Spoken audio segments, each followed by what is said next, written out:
सीमा गर्मियों की छुट्टियों में अपनी नानी के गांव आई थी। सीमा नानी के घर पहुंचने के बाद अपनी नानी के पैर छूती है और उनसे आशीर्वाद लेती है। तभी उसकी नानी उससे कहती है, इतनी बड़ी हो गई मेरी सीमा, चल जल्दी से हाथ मुंह धो ले, मैं तेरे लिए खाना लगा देती हूँ। भूख लगी होगी ना? हाँ नानी, भूख तो लग रही है मुझे, आपके हाथ के बने हुए पीले दाल और चावल खाने की। कितना टाइम हो गया है मुझे आपके हाथ का बना हुआ दाल चावल खाए हुए। तू तो नौकरी में व्यस्त थी, तो तुझे कहाँ से टाइम मिलेगा अपनी नानी के लिए? और जब इतने टाइम बाद आई है तो ज्यादा टाइम के लिए रुक कर जाएगी तू। हाँ नानी, इस बार पूरे 2 महीने के लिए आई हूँ। सीमा की नानी अंदर जाकर उसके लिए खाना बनाने लगती है। सीमा कमरे में अकेली होती है, तभी उसे किसी औरत के रोने की आवाज सुनाई देती है। वो कभी खिड़की से बाहर झांकती है तो कभी दरवाजे से बाहर झांकती है। उसे समझ में नहीं आ रहा होता है कि आखिर रो कौन रहा है। तभी नानी खाना लेकर आ जाती है।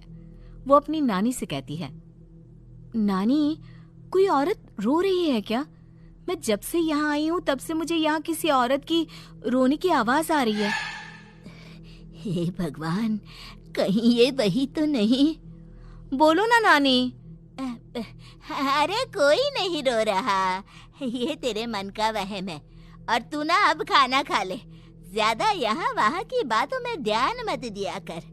जल्दी से खाना खा और फिर मेरे साथ आ जा मेरे कमरे में, दोनों बैठकर खूब सारी बातें करेंगे। ऐसे ही अगले दिन सीमा अपनी नानी के साथ गांव के बाजार जा रही होती है।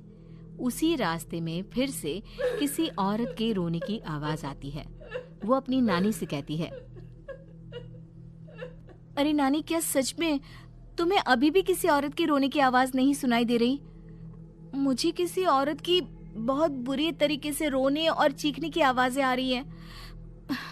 मैं बहुत परेशान हूँ नानी, आखिर ये कौन है? मुझे लगता है कि सीमा को शहर भेज देना चाहिए, यहाँ रहना उसके लिए ठीक नहीं। नानी बोलो ना, आप चुप क्यों हो जाती हो? सीमा, तू घर चल, मुझे तुझसे बहुत जरूरी बात करनी है। नानी सीमा को घर ले आती है और सीमा से कहती है, सीमा, कल सुबह तू शहर वापस चली जाएगी। अरे अचानक? आखिर क्या बात है नानी, आप मुझे ऐसे जाने को क्यों कह रही हो? मैं बस जो कह रही हूँ उस पर ध्यान दे। तू कल सुबह यहाँ से चली जाएगी, और ये बात मैं कोई मजाक में नहीं बोल रही। तू कल जाएगी तो मतलब जाएगी।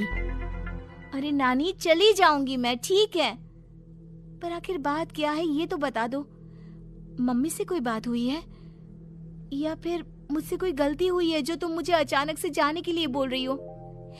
देख सीमा, रात बहुत हो चुकी है और मुझे इस बारे में कोई बात नहीं करनी।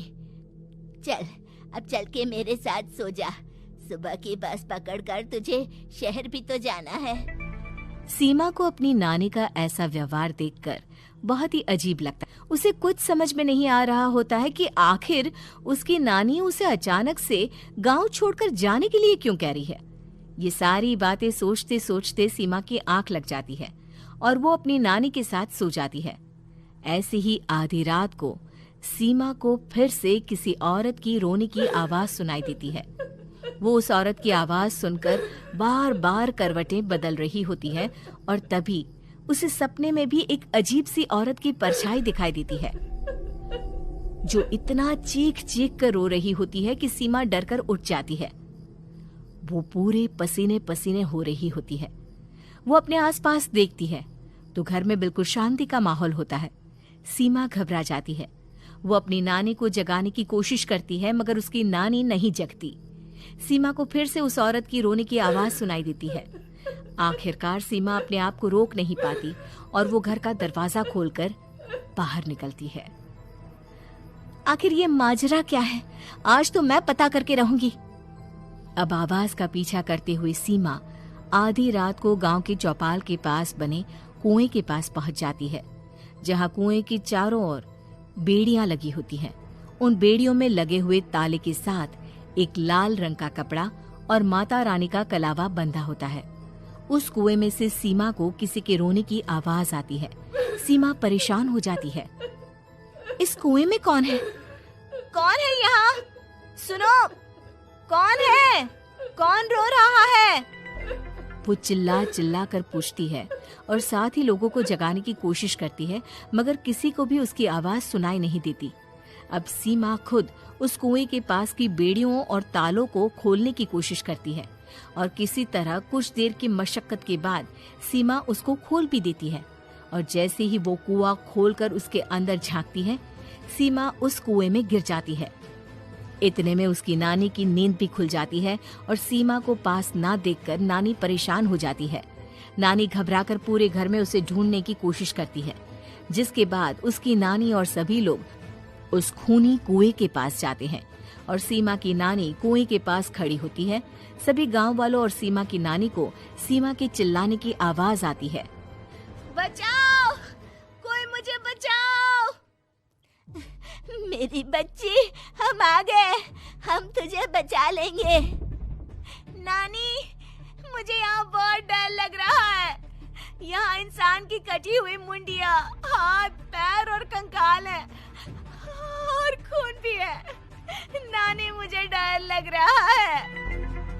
आप सब मेरी मदद कीजिए, नहीं तो ये खूनी कुआं मेरी बच्ची को भी खा जाएगा। अरे मुझे तो ये समझ में नहीं आ रहा कि आखिर इस खूनी कुएं को खोला किसने। सालों पहले इसको इतनी मुश्किलों के बाद तांत्रिक बाबा ने बंद किया था। अरे पूरा गांव खूनी कुएं के बारे में अच्छे से जानता है, तो कोई भी जानबूझकर तो ऐसा करेगा नहीं। मतलब किसी ने अनजाने में इसे खोल दिया है भैया। सीमा को इस बारे में मालूम नहीं था और जब से वो यहाँ आई थी तभी से उसे किसी औरत के रोने की आवाजें भी सुनाई दे रही थी। कहीं सीमा ने ही तो उसे नहीं खोला। अगर ऐसा है तो फिर सीमा का बचना बहुत मुश्किल है। वहीं कुएं के अंदर सीमा रोते हुए बैठी होती है कि उसे आवाज सुनाई देती है जो कुएं के बाहर खड़े गांव वालों में से किसी को सुनाई नहीं देता।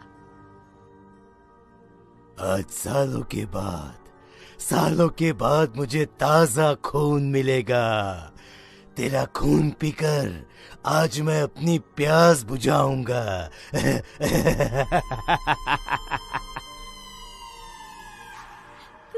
कौन है? मत मारो प्लीज, मुझे जाने दो प्लीज। मैंने किसी का क्या बिगाड़ा है? वो तुझे मरने के बाद पता चल ही जाएगा।